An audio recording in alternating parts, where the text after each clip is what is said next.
Mhm. Awesome. Welcome to Friday Feelings, where we turn emotions into power, vulnerability into strength, and to remind you to feel everything, fear nothing, and transform your life.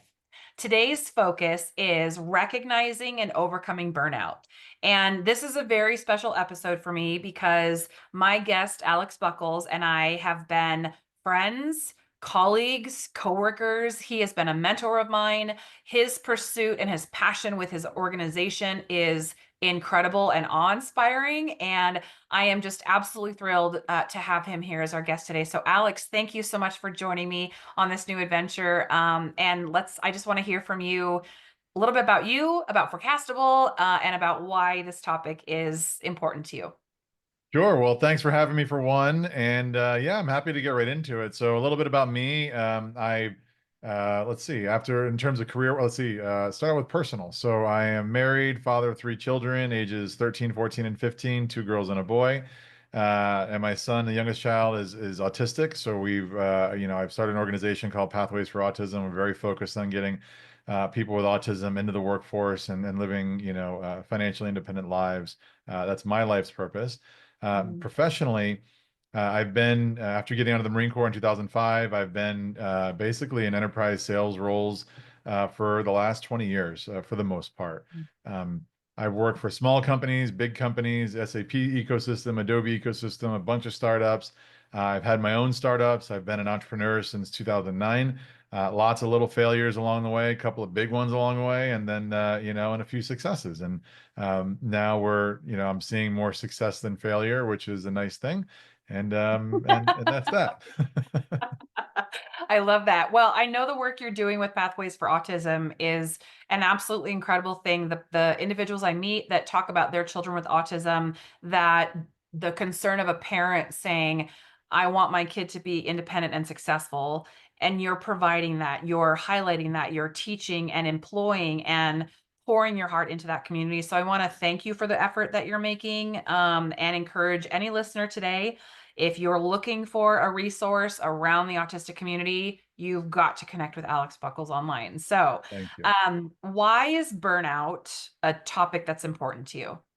It's not really important to me. It's important to me because you asked me to talk about it, and I've been through it a few times. Fair enough. Fair enough.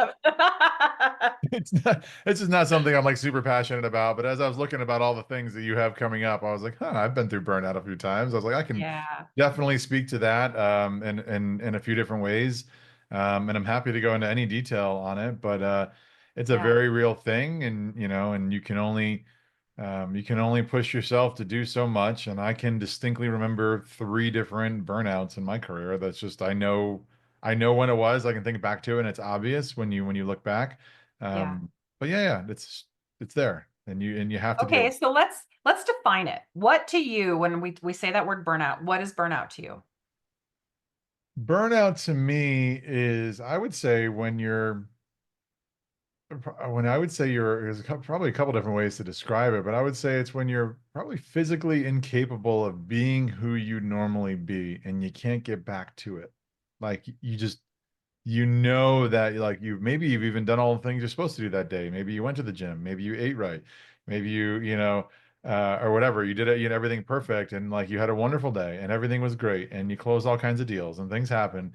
But you still feel like, at the end of the day, like you just feel down, or you feel like you just can't perform the way you're used to performing, or you make mistakes. It becomes obvious when you're in it. Hmm. And I also think too, burnout has signals, warning signs, indicators that we don't often pay attention to. So now looking back, can you identify in your life what were those signals that either you ignored, you weren't aware of, you completely misunderstood?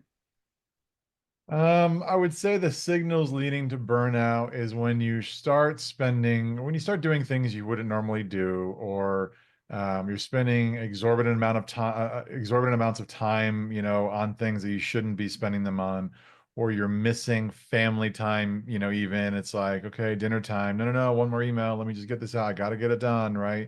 Mm. Um, and maybe you're not getting enough time to yourself.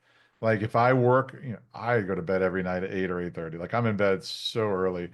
And if I actually stay up and if I stay in my office till like 7 o'clock, then I'm only getting an hour to an hour and a half of downtime. And that includes eating dinner. That includes spending time with my wife and kids. And if you're Mm, only spending that amount of time, that's not good. That's not healthy for anybody. And I still in that time got no time for me to like not yeah, talk to anybody and let my brain just rest from the day. So that's yeah, if you're starting to see that and you start seeing like you don't have that room for yourself and you're not making that time for yourself, I think that's to me is a good sign that you're entering a burnout phase. yeah. So let's hear a story. Would you share a story of how and when you burned out? Maybe what led to that, and then how, on the flip side of that, how did you work through that to come out on the other side? Oh, there's a lot there. Let's see. So let's start out. I would say the first burnout was December of 2012. And that was, I was running so many things. I had so much going on. So I was working for a small software company. I was a VP of business development for them. I was basically the sole sales rep for the company, grown up for a little from like a greens, fresh sales rep, my first sales job to sales manager to VP of business development. And at the time, since it was a small company, I started taking over all kinds of things. Like I was then taking over customer support. And so I'd close a deal and then I was in there doing more like customer success and support. Like I was doing project implementation and making sure it was going really well. And then I ended up taking over the dev team. So I started having a lot of different responsibilities. And then the Mm, owner of that company decided he wanted to start a second company using our own technology to basically get into the insurance space and go use our tech to, create this unfair advantage as an agency. So I got licensed in all 50 states and I was like, yeah, I'll just be the agency too. And, the agency was based in, yeah, the agency was based in Jacksonville, Florida. And I lived in Orlando. Agency was based in Jacksonville. So I was running the software company in Orlando, driving to Jacksonville 3 to 4 days a week and then Wow. coming home to three kids in diapers. I had them ages 1, 2, and 3 back then, pretty much, or 0, 1, and 2. I don't know. They were very, very young. Um, and that one is when I realized that like it was just crazy. It was just wild. I wasn't getting sleep. Missing critical time with family, and a young family at that.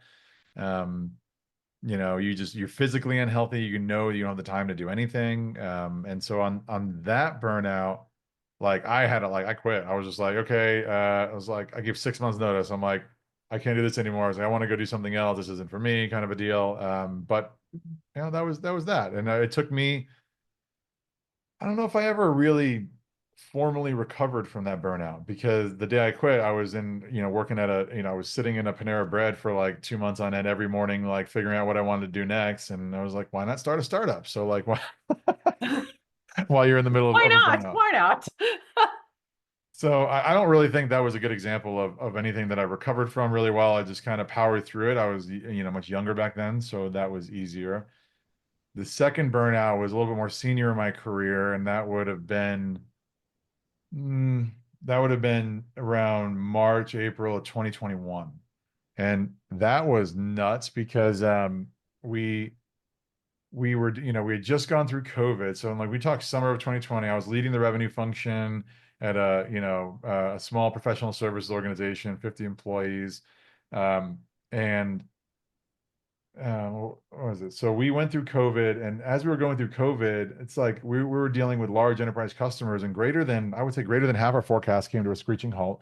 It was like, the big customers weren't paying their bills or paying them on time, even though they could. It was just really crappy, Mm, and we almost had to we almost had to let go half the organization. Like it was like, and all that pressure kind of just fell on me. There was like I just felt it, and I was like, well, we can recover from this, and we recovered by co-selling. And that's where I really got deep, deep into co-selling. We started co-selling with a bunch of reps at Adobe. We ended up recovering that forecast dollar for dollar. We didn't have to terminate, or let go, but like one person, I think, mm, during the entire debacle.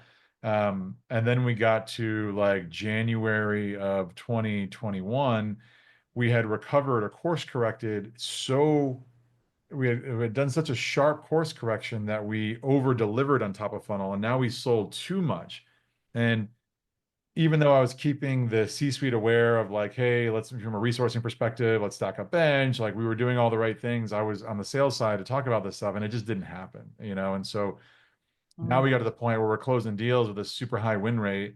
You know, after having just recovered from all the COVID madness of trying to make sure people weren't getting fired or laid off. And and then on top of it, now we're closing deals and there's like, I don't know, a 60-day wait until you can kick off because we didn't have the right resources. So now I've got customer escalations and the entire C-suite had no idea how to handle customer escalations. And so Mm. I was doing the CEO's job. I was helping the VP of delivery figure out how to handle, you know, these types of escalations with enterprise stuff. Like, you know, I was managing the sales cycles. It was just like we had a suitor at the table ready to acquire the company. So we're trying to keep everything like going. Um, that was that. And I think after I left that organization in March or April of 2021, I think I sat in my robe for about 45 days on my couch playing video games, staring at the screen, drooling.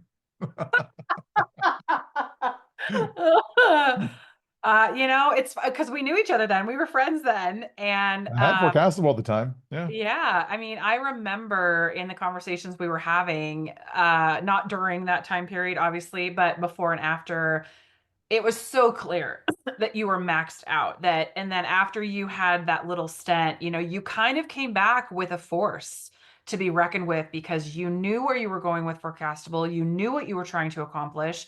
And again, I think you're an individual that you strive for perfection because you have a vision and you will sacrifice yourself to Yeah. push through and achieve that.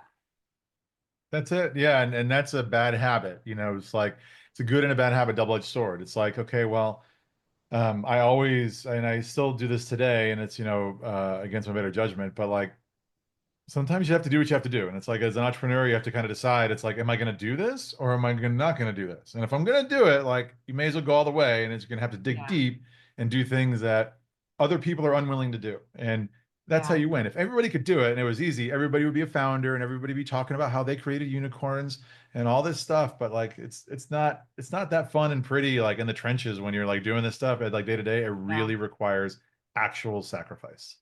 Yeah. So in the midst of all of that and in the pursuit that you have, what do you do to make time for you? One, I have an awesome wife, and you know, that having, I think, you know, not that, you know, there are people that are unmarried too, but like having, you know, a support system, whether through friends, family, you know, marriage, like that's a really big piece of it. And like my wife realized, you know, that I needed decompression time after work, and that like we get out of my office and sometimes there would just be questions and everybody wants to see dad and it's like question, question, question. It's like, no, dad needs to chill out and become a normal human being for a minute, like eat a snack, you know, play a video game, do something mindless. Um, and then usually after about 45 minutes, I am that normal human being and I can engage. But it took my wife actually figuring that out, you know, to help me, you know, figure out how to better manage myself. So Mhm. that's one way is like having a really strong support system. I love that. And one of the things I teach is, and I've mentioned this a couple times, but self-awareness, emotional intelligence is not done in a silo on an island. It takes family members, friends, spouses, colleagues to sometimes help us see ourselves in a way that we can't and offer opportunities for growth and introspection and challenged a little bit, right? That's it. That's it. I love it. Um, so let's get into some advice pieces of this. So, for example, if there's a listener who would ask you questions, say, "Well, Alex, I'm approaching burnout, but I don't own the company. I'm a mid-level manager. I'm a sales rep. I'm a CSM. I'm a marketing strategist." What practical advice can you give that individual to attempt to find balance? Let's see, let's talk about a couple of different things. So one, let's let's chat about balance for a second. The first is healthy boundaries. You know, like setting boundaries is a really important thing. Yes, you as an employee, you want to do right by your company. You want to do everything you can to do your job really well. You want to do everything you can to make as much as you can for your family and like keep your job and get promoted. But especially for for high performers. Like if you're a performer, you can be taken advantage of, whether intentionally or unintentionally. And it's just really important to self-recognize that. And if you feel like, hey, I don't have to take on, like these extra 8 hours a week you're asking me to put in, and it's like not just because like a one-time thing, it's every single week or it's 20 hours, whatever it is, like you have to ask yourself, am I personally gaining from that? Like I intentionally, as me as Mhm. Alex, like I intentionally make decisions to work extra hours because I own the company. And I know if I do certain things, I'm like, all right, well, this sucks, but like I'm gonna do it and I know I'm gonna get it in the end and like I'm gonna get, a great return on this. But if you're just the average employee and you don't have skin in the game and you're not gonna get that return for the extra effort, doesn't mean you shouldn't make the effort, but don't consistently make it to your own detriment for the benefit of somebody Mm, else. yeah, strong.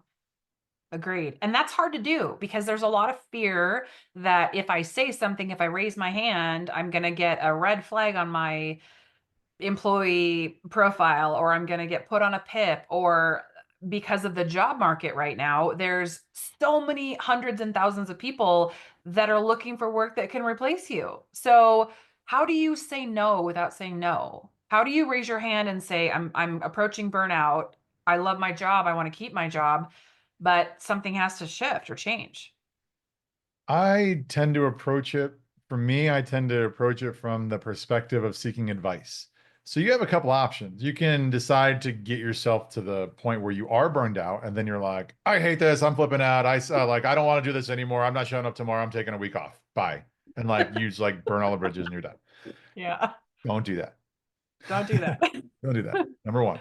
Number two, like when you smell it coming, like you can there's the direct way of saying it depends on the relationship with your manager, it depends on a lot of different things. If you have a phenomenal relationship and your manager should actually self-recognize that you're burning out and they should proactively do something about it. In the absence of that, though, you can directly call it out and say, look, Janelle, I am like, we have a great relationship and I just want to call out the fact that I think I'm approaching burnout and I want to have a conversation about what we can do to help me not hit that.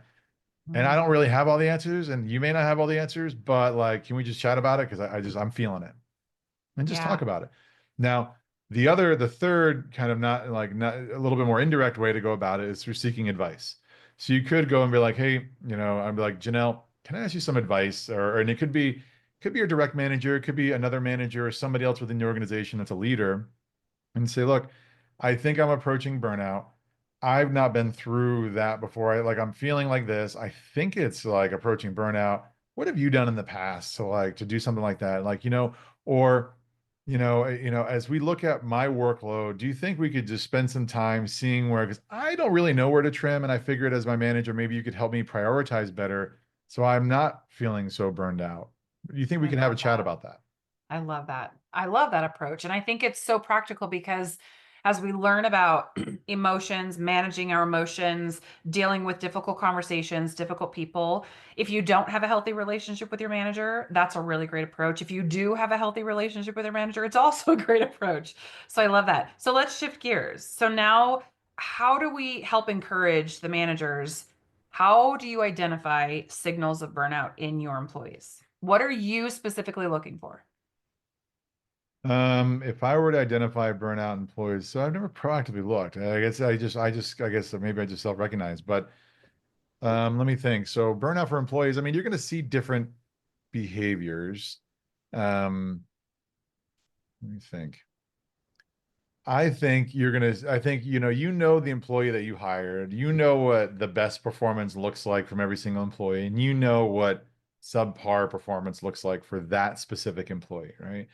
And when you start seeing missed things or things that are out of character, subpar performance, it's like you start asking yourself, like, hey, do they just not care? And it's like, that's not the answer because they care.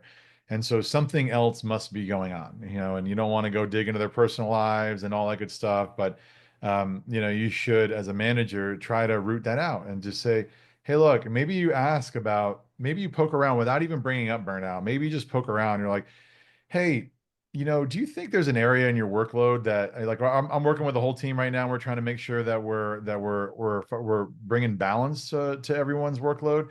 like where in your workload do you feel like you've got like extra work, unnecessary stuff, stuff that's just adding to your plate that just maybe weighs on you? Like it just like load on, like tell me, because I'm gonna go rebalance the whole team. Mm. And you just start asking those questions. Now, if there's real pain there, like if my manager came to me in the middle of like when I was feeling on the edge of burnout and said, "What could you remove some workload?" I'm like, yeah, dude, you can get me this off, you can take that, you can, tell Bob to do his job, like, Sorry, I should laugh some more at that, but I understand that sentiment. Uh, we all yeah, live it. Everyone's human. yeah, yeah.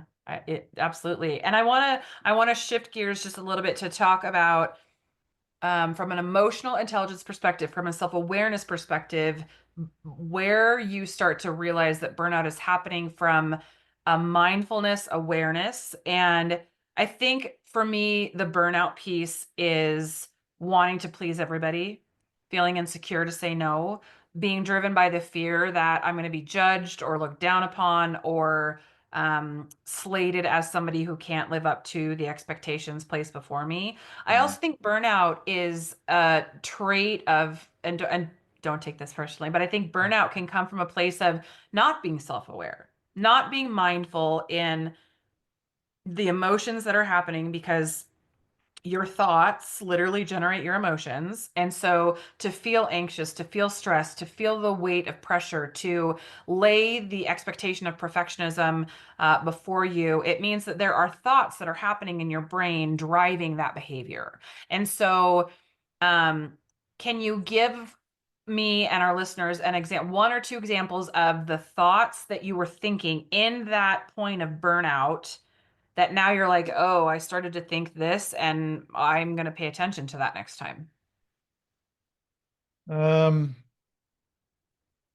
So I tend to like I'm pretty harsh on myself, like in general. So like if I feel that I'm not performing or I feel that something's off, like historically, I'm just like I just kind of beat myself into submission. I'm like, you know what, you need to quit being weak, and maybe you should, you know what, instead of working 16 hours tomorrow, you're gonna work 17, just for even thinking the fact that you were tired. Like I tend to it's a I don't know where that came from, but that's just how I've always done it. And that's not a healthy thing to do for like an extended period of time because you can only beat yourself into you can only crack the whip on yourself for so long.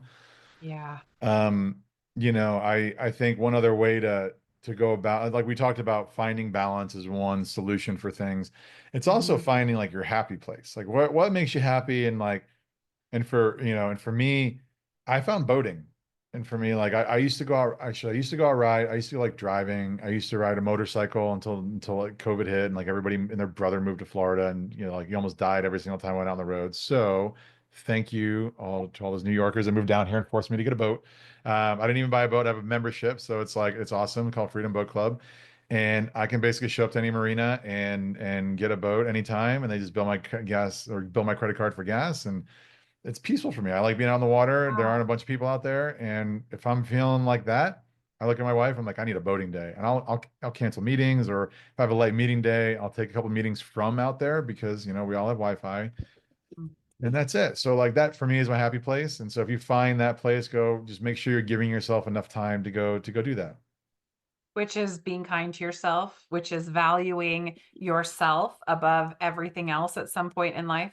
Yeah. And I can't help it, friend, but I remember when you'd say, "Oh yeah, we're on the boat," or "Hey, I'm on the boat," or whatever, and you'd say, "Yeah, I go out for peace by myself." All I could think of was Dexter. You know, Dexter goes into the boat, goes into the water by himself. I'm like, Alex, please don't ever ask me to help you drop a body into the ocean because No, no, that's funny though. I got. I don't know if people I don't and I have no idea how people translate me being on a boat. Like they're like, I don't know if they think like this guy must have a sweet life and he just like hangs out and does nothing and gets on his boat. But no, it's really just like I work a lot of hours and sometimes I have to force myself to get out there and be at where I want to be and I can work from anywhere that I want to work. Yeah, I love that. Well, we're going to wrap here quickly. I want to encourage our listeners to be introspective and reflective based on what Alex shared. So, think through a moment in your life where you ignored signs of burnout. How can you approach it differently now? What are some ideas that Alex presented today that are triggers or signals to you? Either a team member is struggling, you are struggling. The key here is that if you don't prioritize yourself, no one else will. Don't wait for your manager to ask you, are you approaching burnout or are you maxed out? You have to take accountability for yourself and know how to ask for help. There's no shame in that. And if you don't ask for help and you reach burnout eventually, it's on you. And you got to own that. And so don't go into 2025 if you are feeling burned out, you're approaching burnout, and not take action to help yourself. Because again, you are your best advocate. So, Alex, where can people connect with you? Connect with me on LinkedIn. That'd be the best place to connect with me. Professionally. Check me out at pathwaysforautism.org if you, are impacted by autism in any way, shape, or form. I'd encourage you to connect with me there. I love that. Thank you again for your time, for your wisdom. You're welcome. It's always a pleasure. So, as we wrap today, I just want to encourage people that this podcast is tactical application. Don't walk away and don't take action. Um, Find something to do as a result of this if burnout is in your life. So, thank you for joining me, and I can't wait for next time. All right, you can pause the recording. That was so good.